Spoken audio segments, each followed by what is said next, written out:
And I watched your interview with Grab a Coffee, so I talked about, talking about the risks and what keeps you awake. And you're like, no, actually, our business is about managing risk. So risk is what we do. So when you look around the economy, what are there any things you'd say that worry you a bit, that keep you awake, or chirigumite,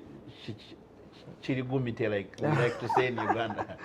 No, look, there are a couple of things that would keep any banker awake, and think about the speed of evolution of the customer.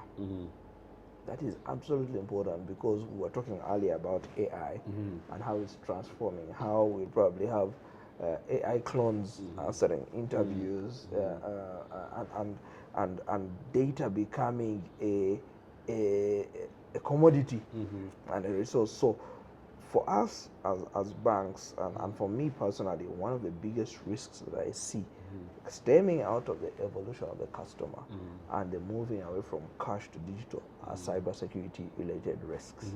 How do we look at those? How do we manage that? Because now we are moving from cash in the pocket, in the wallet, under the pillow, to cash on the card, on the phone.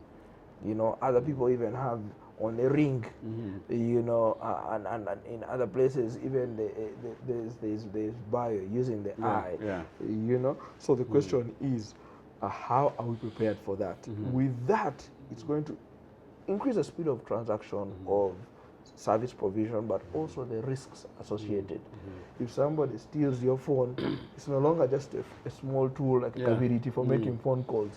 It's your whole life. You can ruin your entire your whole life. They can clone your identity. If they break that phone, they can get into your bank account, they can make transfers, they can impersonate you. All those things can happen. So the speed of change of the customer and the systems around us create additional risks.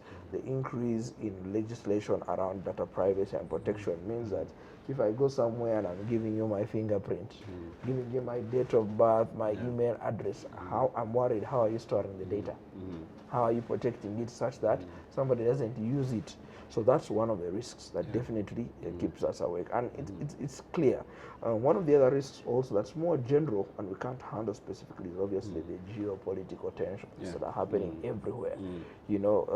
What we expect to be short-lived conflicts end up being a year affair. What thought was going to be a 4-week war between Russia and Ukraine is now in the 4th year. Strait of Hormuz we thought would be opened in 2 weeks. It has gone, and guess what? Even though it is opened fully today, the effects are still far-reaching, because you've seen the palm price has gone up. It means the importation, even importation, ironically, even the speed of imports affects our coffee exports. Why? Because there may not be enough containers to take out all our coffee. And then the speed, because there are not enough ships. So all those things would feed into different areas, and that is now a real practical risk to our economy, and indirectly also to the financial system. Follow CEO East Africa Magazine across all our digital platforms and stay connected to the conversations shaping business, leadership, and impact in Africa.